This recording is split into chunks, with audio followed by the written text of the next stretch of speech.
Oi pessoal, tudo bem? Vamos para a nossa aula número 5, tá? Essa semana a gente vai estar trabalhando com os contos fantásticos e na sequência a gente vai trabalhar com os contos contemporâneos também. Só para a gente entender, quando a gente fala em conto fantástico, a primeira ideia que precisa vir na nossa cabeça é a seguinte: é a ideia de algo que vem da nossa imaginação, de algo que humanamente seria impossível acontecer, tá? A gente precisa pensar em algo sobrenatural, em seres que veem coisas que seriam impossíveis numa situação real. A gente tem que pensar nesse tipo de ideia, algo que realmente seria inimaginável na realidade acontecer na prática, tá? Essa que é a ideia do conto fantástico. Mas o conto fantástico, ele é uma narrativa como qualquer outra, que vai ter os mesmos elementos que outras narrativas. O que vai diferenciar é essa questão do fantástico mesmo, do sobrenatural, tá? Ele vai ter os mesmos elementos da narrativa, que a gente estudou lá nos mini-contos anteriormente, né? Que é tempo, espaço, narrador, personagens, enredo. Só que aqui, agora, como a gente vai começar a trabalhar um texto um pouquinho mais longo que o mini-conto, né? O conto é um texto curto, mas ele é bem mais longo que o mini-conto, né? A gente já vai começar a observar algumas características um pouco mais complexas, tá? Uma análise um pouco mais complexa do que a gente viu no mini-conto, que era algo bem curto, tá? A gente vai ter uma diferença de tempos aí, e a gente vai ter também momentos da narrativa que a gente vai estudar, que vocês já estudaram no ano passado, né? É um complemento. E a gente vai também ter as sequências textuais, que é algo que eu acredito que seja novo para vocês, tá? A gente vai dividir, eu vou dividir com vocês essa aula da seguinte forma: a gente vai analisar um texto por partes, porque se a gente estivesse na sala de aula, a gente ia fazer a leitura desse texto, ia poder comentar, discutir, eu estar explicando para vocês no quadro, seria muito mais fácil de entender. Então, eu acho que se a gente dividir o texto em partes e dividir também o estudo de cada um desses elementos, vai ficar mais fácil para vocês entenderem, tá? Por coincidência, uma colega de vocês hoje me perguntou sobre a questão do tempo, que ela estava tendo uma dificuldade aí para compreender tempo passado e tempo presente. Por coincidência, no conto fantástico, a gente vai ter uma diferenciação, algumas características um pouco mais complexas sobre o tempo, né? A gente está acostumado a falar sempre em tempo cronológico, que é o tempo presente e o tempo passado. Quando a gente fala em tempo cronológico, a gente precisa pensar que a gente está falando sobre o tempo em que está acontecendo a narrativa. Então, aquelas situações que estão na história, em que momento que elas estão acontecendo, tá? Para eu conseguir entender qual é o tempo que acontece numa história, eu vou precisar imaginar aquela situação. Eu vou precisar imaginar em que lugar está aquele personagem, quem está observando ele, se eu tenho um narrador observador, alguém está olhando aquela pessoa fazendo aquilo, mas enquanto ela olha, aquilo acontece, isso seria um tempo presente. Se a pessoa está imaginando aquela história e ela está lembrando algo que aconteceu, isso é tempo passado. Mas a gente tem uma outra característica no tempo cronológico, que é o flashback, que a gente não comentou ainda, tá? Que é aquele momento em que o narrador, ele para a história e ele vai lembrar de alguma coisa que aconteceu anteriormente à história, algo que não estava ali na história, tá? É uma lembrança da memória dele, da cabeça dele, e depois ele vai voltar e continuar na história. A gente vai ver esse tipo de flashback nesse texto que a gente vai ler, tá? Que eu vou ler junto com vocês aqui. E a gente também tem o tempo psicológico, que a gente não falou ainda, que é aquele tempo que está só na memória do personagem ou na memória do narrador. Nenhuma daquelas situações estão dentro da história, só estão na memória dele, tá? Às vezes é meio complicado quando você está lendo um texto e de repente acontece um flashback ou um tempo psicológico, você entender, mas isso está acontecendo aqui ou isso está sendo lembrado? Então é preciso a gente entender bem a sequência das narrações, a sequência das situações, para poder compreender o que é que está acontecendo, tá?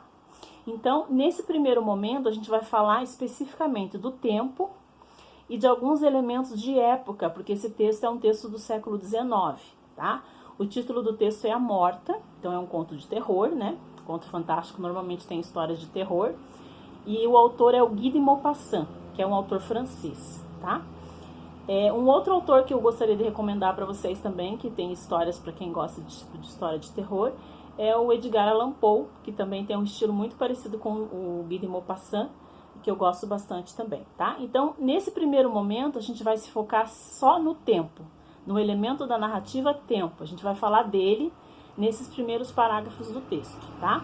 Depois, na sequência, quando a gente tiver terminado de ler todo o texto, aí sim a gente vai poder falar de todos os elementos da narrativa, dos momentos da narrativa, e a gente vai poder falar também das sequências textuais, tá? Que é algo que a gente vai estudar depois. Mas hoje a gente vai falar somente do tempo, tá? Então eu tenho aqui o texto A Morta, Guy de Maupassant. Eu a amara perdidamente. Por que amamos? É realmente estranho ver no mundo apenas um ser, ter no espírito um único pensamento, no coração um único desejo e na boca um único nome. Um nome que acende ininterruptamente, que sobe às profundezas da alma como a água de uma fonte, que acende aos lábios e que dizemos, repetimos, murmuramos o tempo todo, por toda parte, como uma prece. Não vou contar a nossa história. O amor só tem uma história, sempre a mesma. Encontrei-a e amei-a. Eis tudo.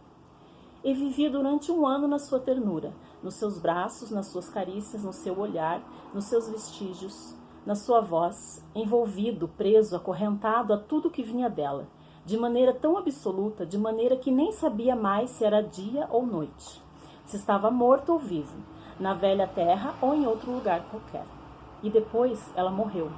Como? Não sei mais. Voltou toda molhada, nutria a noite de chuva, e no dia seguinte tossia. Tossiu durante cerca de 1 semana e ficou de cama. O que aconteceu? Não sei mais. Médicos chegavam, receitavam, retiravam-se, traziam remédios, uma mulher obrigava a tomá-los. Tinha as mãos quentes, a testa ardente e úmida, o olhar brilhante e triste. Falava-lhe e ela respondia. O que dissemos um ao outro? Não sei mais. Esqueci tudo, tudo, tudo. Ela morreu. Lembro-me muito bem do seu leve suspiro, tão fraco, o último. A enfermeira exclamou. Ah, compreendi, compreendi. Não soube de mais nada, nada. Vi um padre que falou assim, sua amante? Tive a impressão de que a insultava, já que estava morta. Ninguém mais tinha o direito de saber que fora minha amante. Expulsei-o. Veio outro que, muito bondoso, muito terno, chorou quando me falou dela. Consultou-me sobre 1000 coisas relacionadas com o enterro, não sei mais. Contudo, lembro-me muito bem do caixão, do ruído das marteladas quando a enterraram lá dentro. Ah, meu Deus! Ela foi enterrada, enterrada. Ela, naquele buraco. Algumas pessoas tinham vindo, amigas. Caminhei durante muito tempo pelas ruas. Depois voltei para casa. No dia seguinte, parti para uma viagem. Ontem, regressei a Paris. Nós vamos parar aqui, tá? E vamos pensar em algumas referências que a gente tem aqui já no começo do texto, tá? Primeiro, a gente já percebe que a história começa com uma lembrança, que pode ser um flashback e pode ser um tempo psicológico. Como que eu vou saber disso? Só quando eu terminar de ler o texto. Eu vou saber se esse começo aqui foi um flashback, quer dizer, parou o acontecimento, tô lembrando e depois eu vou começar a contar a história, tá?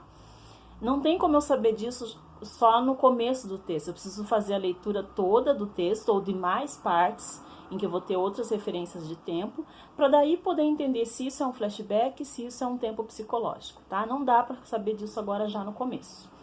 Mas a gente tem algumas referências aqui que me mostram que isso é uma lembrança, né? Ele fala aqui, ó, voltou toda molhada, médicos chegavam, receitavam, traziam remédios. Em muitos momentos ele se mostra perdido, quer dizer, para uma pessoa se sentir perdida, tem que ter tido alguns acontecimentos, algumas situações anteriores, né, que estão no passado, para eu poder entender que a pessoa está perdida. Então, a gente já tem aqui uma ideia que isso pode ser uma lembrança, né? Quando ele diz assim, ó, não soube de mais nada, consultaram-me sobre 1000 coisas relacionadas com o enterro, não sei mais. Né? Ela foi enterrada. Então ele tem várias lembranças aqui e a gente percebe que o personagem está muito confuso. Então a gente tem uma referência de que a história tem situações do passado, porque ele está tendo lembranças de várias situações. Eu tenho várias referências aqui dessas lembranças, né? em relação às características de época, eu tenho uma linguagem bastante rebuscada, algo que não é comum hoje do nosso dia a dia, né? E depois eu vou pedir para vocês localizarem ali algumas dessas expressões para que a gente possa comprovar que realmente essa é uma linguagem de época do século XIX, não nos dias de hoje, que a gente não usa esse tipo de linguagem, né? E vou pedir também para que vocês localizem algumas referências de tempo, tá?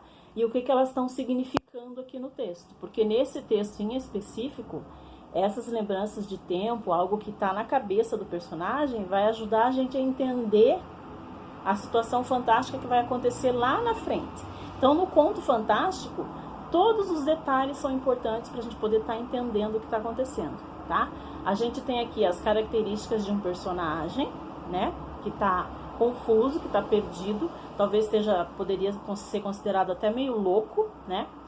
Um personagem que está sofrendo e que está tendo lembranças de um passado triste que ele não gostaria de ter na memória, tá? Então, a gente vai se focar nessa primeira atividade aqui, nessas questões de tempo, de características de época e das características dos personagens também, tá ok? Eu vou passar a atividade lá para vocês, vou deixar o texto com a explicação sobre o que é o conto fantástico, sobre esses primeiros elementos da narrativa e essa primeira parte do texto que a gente leu juntos aqui, tá ok? Aí depois a gente vai dando continuidade com o resto da análise do texto, tá bom? Bom estudo para vocês, até mais!